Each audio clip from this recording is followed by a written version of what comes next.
ছাত্ৰ ছাত্ৰীসকল, আজি আমি প্ৰাণীৰ পেশী কলা যিটো ৩ নম্বৰ ভাগ প্ৰাণী কলাৰ সেইটোৰ ওপৰত আলোচনা কৰিব লৈছোঁ। এতিয়া পেশী কলা কি বুলি ক'লে আমি ক'ব লাগিব যে পেশী কোষ আৰু পেশীতন্তু একেলগ হৈ যি কলাৰ সৃষ্টি হয় তাকে পেশী কলা বুলি কোৱা হয়। অৰ্থাৎ পেশীত থকা যিবোৰ কোষ আৰু পেশীত থকা যিবোৰ তন্তু, এই দুইখিনি লগ লাগি যিবোৰ কলাৰ সৃষ্টি হয় সেইখিনিকে পেশী কলা বুলি কোৱা হয়। এই পেশী কলাবোৰ আমাৰ মাংসপেশীত থাকে সাধাৰণতে, আৰু এই মাংসপেশীখিনিয়ে আমাৰ অস্থিৰ লগত লগ লাগি থাকে, যাৰ ফলত আমাৰ শৰীৰটো এটা নিৰ্দিষ্ট আকৃতি শৰীৰটোৱে ল'ব পাৰে, আৰু লগতে শৰীৰটোৰ এটা গঠন বেলেগৰ সন্মুখত মানে স্থিৰ হৈ পৰে বা দেখুৱাই দিব পৰা যায় যে দেখিবলৈ এনেকুৱা। সেই গঠনটো যাৰ কাৰণে হয় সেইখিনি হৈছে অস্থিত সংযোজিত হৈ থকা মাংসপেশীসমূহৰ কাৰণে, আৰু এই মাংসপেশীসমূহত থকা কলাখিনিকে পেশী কলা বুলি কৈছে। এই পেশী কলাসমূহ কিছুমান দীঘলীয়া কোষেৰে গঠিত, যাক পেশীতন্তু বুলি কয়। এই পেশীত যিবোৰ কলা আছে সেই কলাসমূহ দীঘলীয়া হয় দেখাত, সেয়েহে ইহঁতক পেশীতন্তু মানে আঁহৰ লেখীয়া বা ৰছীৰ দৰে কোষেৰে গঠিত বুলি কোৱা হয়, যাক আমি পেশীতন্তু বুলি কৈছোঁ। পেশী কলাসমূহে আমাৰ দেহৰ অংগ পৰিচালনাত সহায় কৰে। আমাৰ শৰীৰটোৰ বা আমাৰ অংগসমূহৰ সঞ্চালন চলাচল কেনেকুৱা হ'ব দেখাত এই সকলোখিনিতে এই পেশীসমূহে সহায় কৰে বুলি কৈছে। পেশীসমূহত বহুত সংকোচনশীল প্ৰটিনৰ দ্বাৰা তৈয়াৰী সূত্ৰ থাকে। এইবোৰে পেশীৰ সংকোচন আৰু প্ৰসাৰণ কাৰ্য সম্পাদন কৰে। অৰ্থাৎ আমাৰ যিবোৰ পেশী আছে সেই পেশীসমূহত বহুতো প্ৰটিনৰ সূত্ৰ থাকে। সূত্ৰ মানে হৈছে কিছুমান আঁহলেখীয়া পদাৰ্থ। এই প্ৰটিনৰ সূত্ৰসমূহৰ ফলতে আমাৰ পেশীৰ সংকোচন আৰু প্ৰসাৰণ ঘটিব পাৰে, অৰ্থাৎ আমাৰ পেশী লৰচৰ কৰিব পাৰে বুলি কৈছে। এতিয়া এই পেশী কলাসমূহক মূলতঃ ৩টা ভাগত ভাগ কৰা হৈছে: ৰেখিত বা ঐচ্ছিক পেশী, অৰেখিত বা অনৈচ্ছিক পেশী আৰু শীতপেশী বুলি কৈছে। এই ৩টা হৈছে পেশী কলাৰ ভাগ। তাৰে প্ৰথম যিটো সেইটো হৈছে ৰেখিত বা ঐচ্ছিক পেশী। ইয়াত কৈছে যে যিবোৰ পেশী কলা নিজ ইচ্ছামতে সঞ্চালন কৰিব পাৰি বা সংকোচন প্ৰসাৰণ কৰিব পাৰি। এতিয়া যিবোৰ পেশী কলা আমি নিজ ইচ্ছামতে লৰচৰ কৰিব পাৰোঁ বা ইফাল সিফাল কৰিব পাৰোঁ, আচলতে ইফাল সিফাল বুলি কওঁতে আমি এঠাইৰ পৰা আনঠাইলৈ গুচি যোৱা কথাটো কোৱা নাই। ইয়াত ইফাল সিফাল মানে নিজ ইচ্ছামতে আমি আগলৈ পিছলৈ অনা নিয়া কৰি থাকিব পাৰোঁ, তেনেকুৱা অংগবোৰৰ কথা কৈছে, আৰু তেনেকুৱা পেশী কলাবোৰক ঐচ্ছিক পেশী বুলি কৈছে। এই পেশীসমূহ অন্তঃকংকালৰ অস্থিৰ লগত সংযুক্ত হৈ প্ৰাণীটোৰ চলনত সহায় কৰে। এই ঐচ্ছিক পেশীখিনিৰ কাৰণেই আমাৰ কি হয়, আমাৰ অন্তঃকংকাল অৰ্থাৎ আমাৰ যিটো জকা বা স্কেলেটন, সেই জকাটোৰ লগত যিখিনি অস্থি আছে সেই অস্থিবোৰৰ লগত ই সংযুক্ত হৈ চলাচলত সহায় কৰে, অৰ্থাৎ আমাৰ ভৰি অংশত থাকিব পাৰে। সেয়েহে ইহঁতক কংকাল পেশী বুলিও কোৱা হয়। যিহেতু আমাৰ কংকালটোৰ গঠনত ই সহায় কৰে, সেইকাৰণে ইয়াক কংকাল পেশী বুলিও কোৱা হয়। ইয়াৰোপৰি এই পেশীসমূহত কিছুমান অনুপ্ৰস্থ স্বচ্ছ আৰু অস্বচ্ছ পথালি ৰেখা থাকে। কিছুমান পথালি ৰেখা থাকে বুলি কৈছে, যিবোৰ ৰেখা স্বচ্ছও হ'ব পাৰে বা অস্বচ্ছও হ'ব পাৰে, আৰু এই ৰেখাবোৰ সদায় পথালিকৈ থাকে। ইয়াৰে যিখিনি অস্বচ্ছ মানে স্পষ্টকৈ চকুত নপৰে সিহঁতক ডাৰ্ক বেণ্ড বুলি কয়, আৰু যিবোৰ স্বচ্ছ যাক আমি স্পষ্টকৈ দেখা পাওঁ তাক লাইট বেণ্ড বুলি কোৱা হৈছে। এতিয়া আমি ঠিক এনেদৰে ক'ব পাৰোঁ যে ই এনেধৰণে থাকে পথালি হৈ পিনি, ই দেখাত এনেকৈ তন্তুৰ দৰে থাকে, আৰু সি এনেদৰে কি হৈ থাকে বুলি কৈছে, লগ লাগি থাকে। ইয়াৰ যিখিনি স্পষ্ট সিহঁতক স্বচ্ছ বা লাইট বেণ্ড বুলি কৈছে, যিখিনি অস্বচ্ছ বা অস্পষ্ট সিহঁতক কোৱা হৈছে ডাৰ্ক বেণ্ড বুলি কৈছে। এতিয়া ইহঁতক ৰেখিত বা ৰৈখিক পেশী বুলি কোৱা হয়।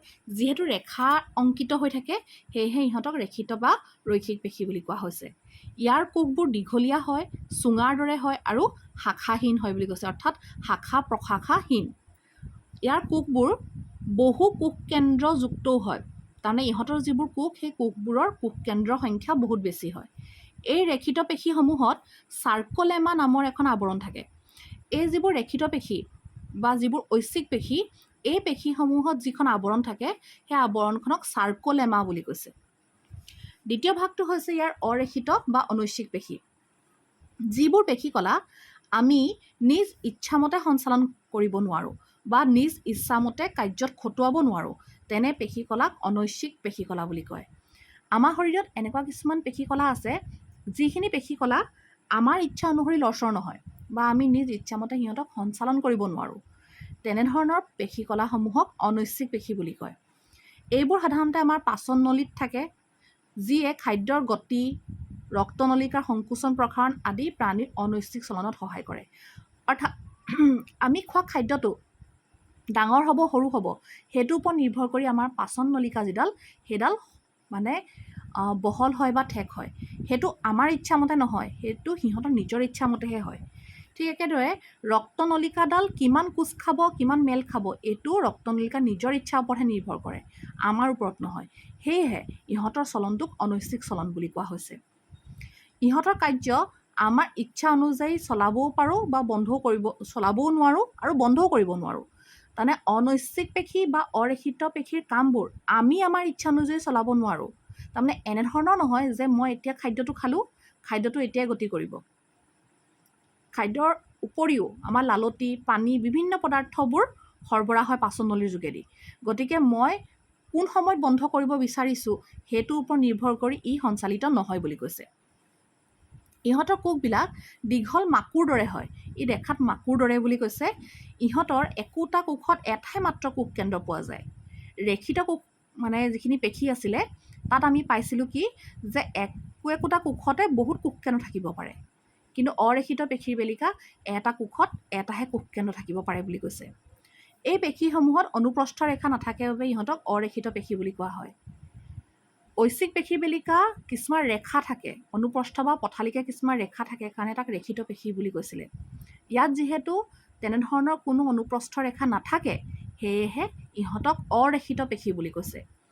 আমাৰ চকুৰ যিটো আইৰিছ অংশ, আমাৰ যিটো জৰায়ু অংশ, হাওঁফাওঁৰ ব্ৰংকাইছ যিটো অংশ, এই অংশবোৰত এই পেশীসমূহক পোৱা যায়। অনৈচ্ছিক পেশীসমূহৰ কোষবোৰ লাহে লাহে সংকুচিত বা সম্প্ৰসাৰিত হয়। অনৈচ্ছিক পেশীসমূহে যিহেতু নিজ ইচ্ছামতেহে সঞ্চালিত হয়, অৰ্থাৎ ই আমাৰ মতে নহয়, সেয়েহে ই খুব লাহে লাহে সংকুচিত বা সম্প্ৰসাৰিত হয়। ইয়াৰ তৃতীয় যিটো ভাগ সেইটো হৈছে হৃদপেশী। প্ৰাণীৰ হৃদযন্ত্ৰটো সকলো সময়তে সংকোচন আৰু প্ৰসাৰণ হৈ থাকে। এই সংকোচন প্ৰসাৰণশীল হৃদযন্ত্ৰটোৰ বেৰ যি বিশেষ পেশীকলাৰে গঠিত হয় তাকে হৃদপেশী বোলে। অৰ্থাৎ হৃদপেশীৰ নামটোৱে কয় যে এই পেশীকলাটো ক'ত থাকে, হৃদযন্ত্ৰত থাকে। অৰ্থাৎ হৃদযন্ত্ৰৰ সংকোচন আৰু প্ৰসাৰণ ঘটাবৰ কাৰণে যি বিশেষ পেশীকলা থাকে সেই পেশীকলাকে হৃদপেশী বুলি কৈছে। এই হৃদপেশীৰ তন্তুবোৰ বা আঁহবোৰ শাখা বিশিষ্ট হয়, অৰ্থাৎ বিভিন্ন ব্ৰাঞ্চ বা শাখাত বিভক্ত।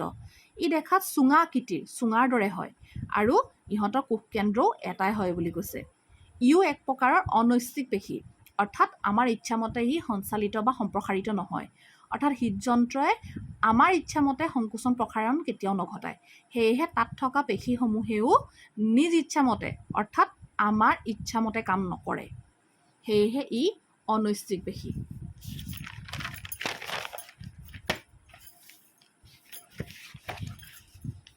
এতিয়া ইয়াৰ উপৰি কৈছে যে ইহঁতৰ তন্তুবোৰত অনুপস্থিয় ৰেখা নাথাকে। ঐচ্ছিক পেশীক বাদ দি হৃদপেশী আৰু অৰেখিত পেশী এই দুয়োটা বেলিকাই অনুপস্থিয় ৰেখা নাথাকে বুলি কৈছে। এই কলাৰ তন্তুবোৰত মাত্ৰ এটাহে কোষ কেন্দ্ৰ থাকে। ঐচ্ছিক পেশীক বাদ দি অনৈচ্ছিক পেশী আৰু হৃদপেশী এই দুয়োটাতে যিখিনি কোষ আছে প্ৰতিটো কোষতে কেৱল মাত্ৰ এটাহে কোষ কেন্দ্ৰ থাকে বুলি কৈছে। এতিয়া এইটো হৈছিলে আমাৰ পেশীকলা, যিটো আমাৰ প্ৰাণীকলাৰ তৃতীয় ভাগ। এতিয়া আমি আহিলোঁ প্ৰাণীকলাৰ আমাৰ চতুৰ্থ ভাগ, যিটো হৈছে স্নায়ুকলা। প্ৰাণীৰ সকলো জীৱিত কোষৰে সংবেদন আছে আৰু এই সংবেদনযুক্ত কোষৰ কলাসমূহক স্নায়ুকলা বুলি কোৱা হয়। এতিয়া ইয়াত মোৰ সংযুক্ত থাকি গ'ল যে প্ৰাণীৰ সকলো জীৱিত কোষৰে সংবেদন আছে আৰু এই সংবেদনযুক্ত, এডোখৰত যুক্ত আহিব, যুক্ত কলাৰ কোষৰ যিবোৰ কলা সেই কলাসমূহকে স্নায়ুকলা বুলি কয়। অৰ্থাৎ আমাৰ দেহত থকা যিবোৰ কোষে সংবেদন, অনুভৱ, অনুপ্ৰেৰণা এইবোৰ অনা নিয়া কৰি থাকে তাকে আমি স্নায়ুকলা বুলি কৈছোঁ। আচলতে অনুপ্ৰেৰণা নহয়, ঠিক অনুভৱহে। অনুভৱ আমাক আদান প্ৰদান কৰে বা আমাৰ সংবেদনা ভাৱটো আনে। এই স্নায়ুকলা স্নায়ুকোষ বা নিউৰনেৰে গঠিত। স্নায়ুকলা কিহেৰে গঠিত বুলি কৈছে? স্নায়ুকোষ বা নিউৰনেৰে। নিউৰন প্ৰধানকৈ কোষদেহ আৰু স্নায়ু প্ৰবৰ্ধৰে গঠিত। এতিয়া আমি যদি ভালদৰে চাওঁ, এইফালে ছবিটো আছে, স্নায়ু কোষৰ চিত্ৰ এইটো। এই স্নায়ু কোষটোৰ কৈছে যে এই স্নায়ু কোষটোৰ এইটো হৈছে দেহকোষ অংশ, এইটো হৈছে একচন অংশ, অৰ্থাৎ যিটো দীঘলীয়া অংশ সেইটো হৈছে একচন অংশ, যিটো শাখা প্ৰশাখাযুক্ত অংশ সেইটো হৈছে ডেনড্ৰাইট অংশ, আৰু কেন্দ্ৰভাগত থকাটো হৈছে নিউক্লিয়াছ অংশ, আৰু এই শেষতে থকাটো হৈছে স্নায়ুপ্ৰান্ত অংশ। এইটো হৈছে স্নায়ু কোষটোৰ মূল গঠন চিত্ৰ। এতিয়া ইয়াত কৈছে যে স্নায়ু কলা কিহেৰে গঠিত? স্নায়ু কোষ বা নিউৰনেৰে। আকৌ নিউৰন কিহেৰে গঠিত? দুটা ভাগ আছে, এটা হৈছে দেহ আৰু এটা হৈছে স্নায়ু প্ৰবৰ্ধ, অৰ্থাৎ ওপৰ আৰু তলৰ অংশ। এতিয়া স্নায়ু প্ৰবৰ্ধ আমি কোনটো কৈছিলোঁ? যে স্নায়ু প্ৰান্ত বা স্নায়ু প্ৰবৰ্ধ, আৰু এইটো হৈছে দেহ, তাৰমানে এটা হৈছে দেহ আৰু পিছৰচোৱা হৈছে স্নায়ু প্ৰবৰ্ধ। ইয়াৰে দেহ অংশতে থাকে ডেনড্ৰাইট, নিউক্লিয়াছ, একচন, দেহ কোষটো, আৰু যিটো আমাৰ স্নায়ু প্ৰবৰ্ধ তাত আমাৰ তলৰ অংশ স্নায়ু প্ৰান্তখিনি থাকে। এতিয়া ইয়াত কৈছে যে ইয়াৰ দেহ কোষত বা কোষ দেহত এটা ডাঙৰ কোষ কেন্দ্ৰ আছে, অৰ্থাৎ কোষ কেন্দ্ৰৰ আকাৰটো যথেষ্ট ডাঙৰ হয়। কোষ কেন্দ্ৰটো কোষ দেহত থকা কোষ পৰশত উপঙি থাকে। ই কোষ পৰশত উপঙি থাকে বুলি কৈছে। ইহঁতৰ দেহ কোষটোৰ পৰা এডাল দীঘল নলী সদৃশ চাইটোপ্লাজমৰ স্নায়ু প্ৰবৰ্ধ ওলায়। দেহটোৰ পৰা এডাল দীঘল নলীৰ দৰে অংশ ওলায়, যিটোক স্নায়ু প্ৰবৰ্ধ বুলি কৈছে, আৰু ইয়াৰ নামটো হৈছে একচন। ইয়াৰ উপৰিও দেহ কোষৰ পৰা কিছুমান চুটি চুটি শাখা প্ৰশাখাযুক্ত স্নায়ু প্ৰবৰ্ধও ওলায়, যাক ডেনড্ৰাইট বুলি কৈছে।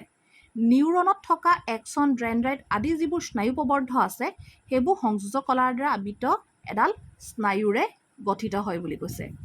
এই স্নায়ু কলাৰ দ্বাৰা সংবেদী অংশসমূহৰ পৰা সংজ্ঞাবাহী স্নায়ু সূত্ৰৰ জৰিয়তে স্নায়ু প্ৰেৰণা কঢ়িয়াই নিয়াৰ ফলত প্ৰাণীৰ পেশীসমূহৰ লৰচৰ হয়।